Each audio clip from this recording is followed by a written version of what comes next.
Washington, D.C. I got a little story to tell you about, was it Wednesday?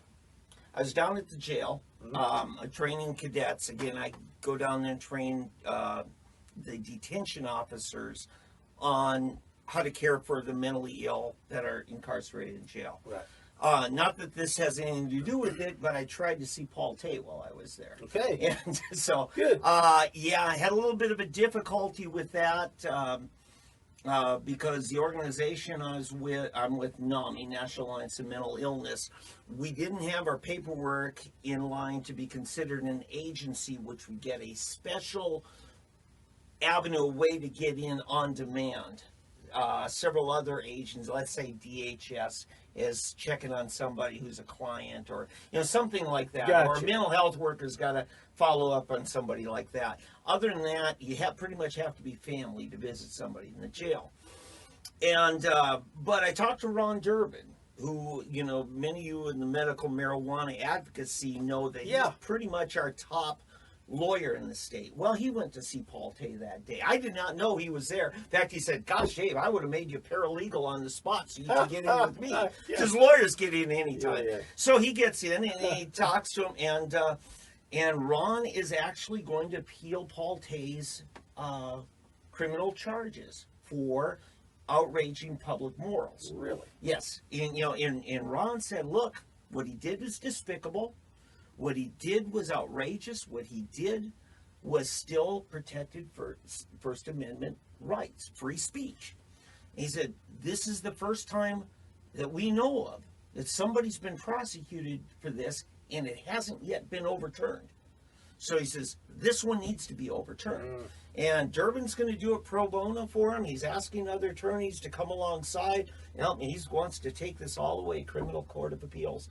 And so let's see what happens there, because the Supreme Court ruled Paul Tay's State Question 808 is free to go get signatures now. Now, Paul's in jail. Yeah. He doesn't have any money.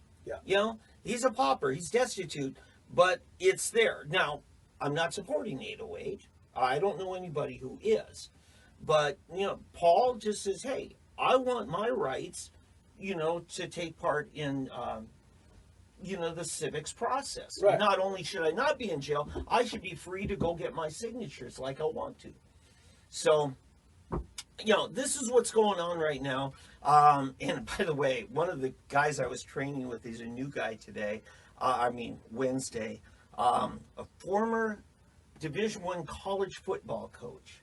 And I tell you what, when he steps it up, he and I we're planning right now to do some school assemblies, something like NAMI's had called Ending the Silence, where you get kids and you talk about mental health and how to recognize when you need to get help and how to, take care of it while it's still a small thing. Right. And get the right kind of work. So I'm probably going to be doing some things, hopefully by fall, we'll have something in place here. I'll be working with at least one Division I retired college football coach. So that'll be excellent. This will be some really good things, and not like I've got lots of spare time on my hands. No, but your finger's on the pulse of the where the mental illness connects with the policing, and that is nationwide an issue. It is. It's what brings us a live PD. It's where those two meet. It's really unfortunate.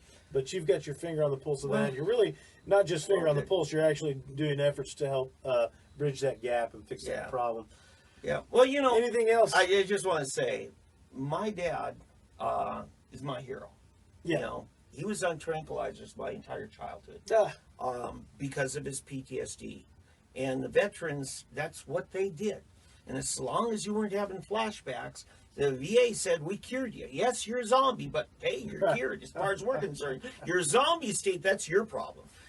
Right. My dad did not have medical marijuana available.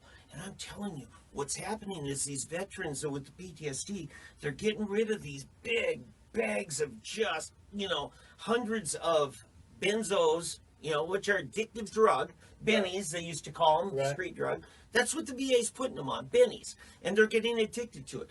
And now these veterans, one guy showed me, he pulled out this little vape pen. He said, this is $50. It's 1 gram of THC in it. He says, when I feel a panic attack coming on, when once I'm ramping up, he said, I just inhale one breath of this. Within 10 seconds, it brings me down. He says, and then I'm fine, and I get past that panic attack. Right. Meanwhile, I'm not taking drugs round the clock as a preventative. Right. And now one young guy says, I'm back in college. I'm finishing my degree. Nice. I couldn't have done that. So, these are the kinds of success stories we're seeing. I'm not a fan of either 807 or 808. That's these bills for recreational marijuana.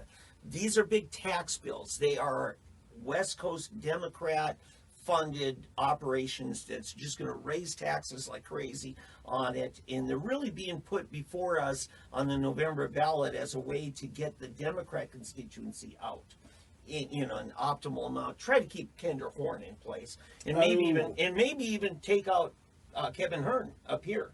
That's their next target, is trying to take him out. Mm-hmm. So what I'd say by 20 to 1 of these 11,000 patients that are part of my group, we're saying, yeah, 788's working for us. Don't screw it up. Yeah, make it better. There's some ways we can improve on it.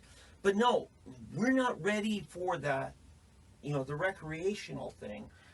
They want the rest of the state to get a little more comfortable and at ease about it, to where, okay, ending prohibition is something we can all look at together, right, without the fear, the scare tactics, and all of that.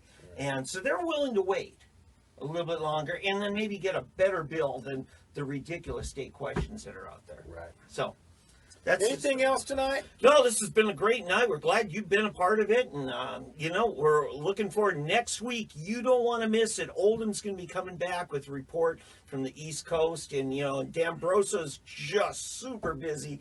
He started he's working campaign. Yes, he is a political consultant. If you're thinking of running, you need somebody, you better get with him quick, because he's filling up. In fact, I think he's hiring already. Really? He is doing that well. So we get him when we get him.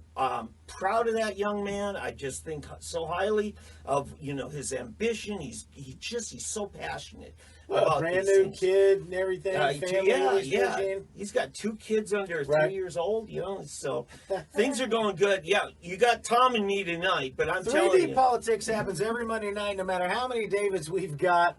I'm Tom E. McKay, your fantastic host. I've got David Van. Next week we'll have David Oldham. Hopefully in the future we'll also have David D'Ambroso. But until then, and next Monday, and don't forget, catch me on Wednesday with Rex Lawhorn. Yes. We'll see you next week. All right.